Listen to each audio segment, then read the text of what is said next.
Mouth of Madness, Datura Trip Report, from Iroid, published on January 10, 2004. Gender: male. Body weight: 65 kilograms. In high school I had a friend who had been reading Carlos Castaneda. Carlos wrote about the Yaqui shaman Don Juan Matus, who would access the spirit world by ingesting peyote, datura, etc. So he, inspired by Don Juan, went on one of his expeditions to find herbs and came back with a Tupperware full of the spiny pods. It would be a huge understatement to say that we were unprepared for the extent of the experience.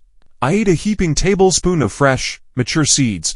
Lucy and Paulo had eaten similar amount. 90% of this was told to me by my best friend, Doogie, who witnessed my descent into madness. Basically, what I remember is eating the seeds around midnight.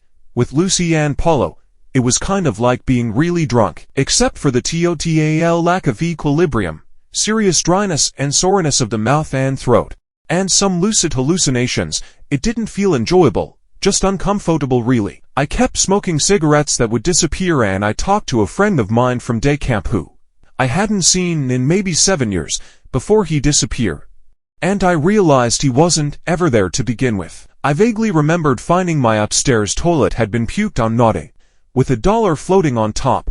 I also vaguely remember cleaning it up, washing the dollar bill off and hanging it to dry. I really wasn't sure if this had happened, and when I went to check it the dollar was gone and the toilet was a little too clean. Later Lucy said she vaguely remembered puking in my bathroom, but we're still not sure if it was real or not. The dollar is still missing. Paulo, Lucy and I all got extremely fatigued and sleepy, and we all went to bed. I had a dream where I kept walking into the wall. I was woken up the next morning by the phone ringing. Lucy and Paulo were gone. I picked up the phone. Doogie. Tim, are you okay? Me. Fine. What's wrong? Doogie. What is my name? Tell me my name. Me. Fuck you. Doogie. Stop fucking with me. Doogie. I'm not. What do you remember from last night? Me. I'm not listening to this. Doogie. Just do me a favor and look on top of the fridge. Me. Haha, you put my dog's food dish on top of the fridge. Good one. Cockhead. Doogie. No, asshole. You did. Me. Whatever. Goodbye. Doogie. I'm coming over. I go upstairs, where my mom's house is in total disarray. I find the wall-mounted phone hanging off the hook, the front door standing wide open, the table in the entryway overturned, a broken vase on the floor, and it was Halloween. So we had this dish of candy corn. Someone went through maybe 75 pieces of candy corn and bit off only the orange half. I start freaking out. I had really thought that Doogie was just joshing me, but he never took jokes that far. So Dave comes over and helped me clean out. I found all of the pieces of the vase broken where they lay, except for a very large section that was hidden behind the curtain on the other side of the room. Strange. After we had cleaned things up, Doogie proceeded to tell me what had happened. He had come back over to my house maybe an hour after I had gone to bed. Apparently he found me, wearing only my boxers, frantically trying to locate something in my kitchen. Things had not been broken yet. He said my name, but I paid no attention, only continued to open and slam drawers and cabinets. Tim, he shouted. I turned around, looking at him with annoyance. What are you doing? I'm looking for my Windows 95 disk. I said this with the expression and tone of voice of someone who had just been asked what his penis was for. I rolled my eyes and walked off toward my dinner table, stopping for a moment to hawk a loogie on the wall. Doogie is very confused. Don't fucking leave, I said. Looking at the table. I'm not, said Doogie. Not you. The candlesticks. I said this in the same must I always restate the obvious tone. Tim, what the hell is wrong with you? Who are you? I'm your best friend. I try to remember. John, no. Jake, nitrogen monoxide. You don't even know anybody named Jake. I'm Doogie. What the fuck? Oh yeah, Doogie. I spit another substantial hawker on the wallpaper. Tim, this is your house. Have some respect. Stop spitting on the walls, okay? I spit on the floor. What the fuck, Tim?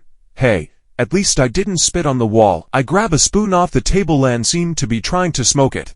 I make as if I'm lighting it with an invisible lighter and take a deep breath. I offered David the spoon. No thanks. He takes the spoon away from me. I walked away and grabbed my dog's food bowl and went downstairs. down to my fridge where I carefully place the dish on top.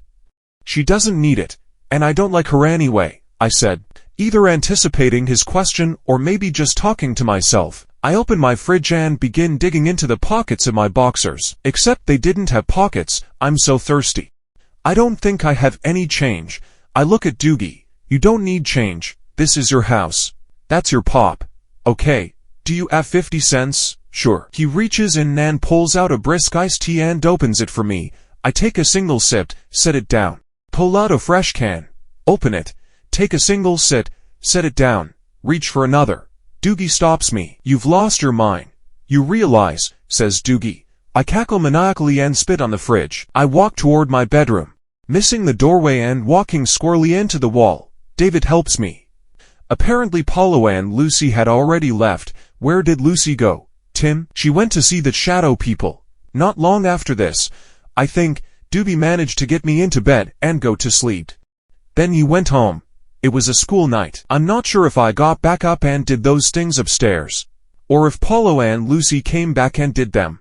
I guess I'll never know for certain. Lucy woke up in her bed, legs and feet muddy and scraped, with no recollection of how she got there. Paulo woke up at home too. These people didn't drive and they didn't live close to me either. Odd. I'm probably forgetting parts. I've heard Doogie tell this story so many times, but I'm pretty sure I did other stuff too.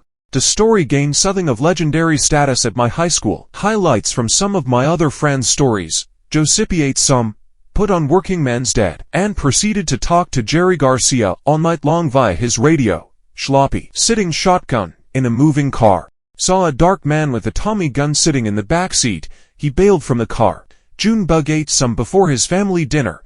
He was in my friend Odell's basement smoking a bong. When he passed it, the basement and all the other people disappear, and he was sitting at his dining room table, arm outstretched, while his family stared at him. He had to excuse himself from the table to lock himself in his bedroom. Other drugs you eat and you're like, hey, that's trippy on Jimson weed. You're like, hey, that's normal. You never know that you're hallucinating. It's just like a waking dream. Not recommended, unless you're a shaman.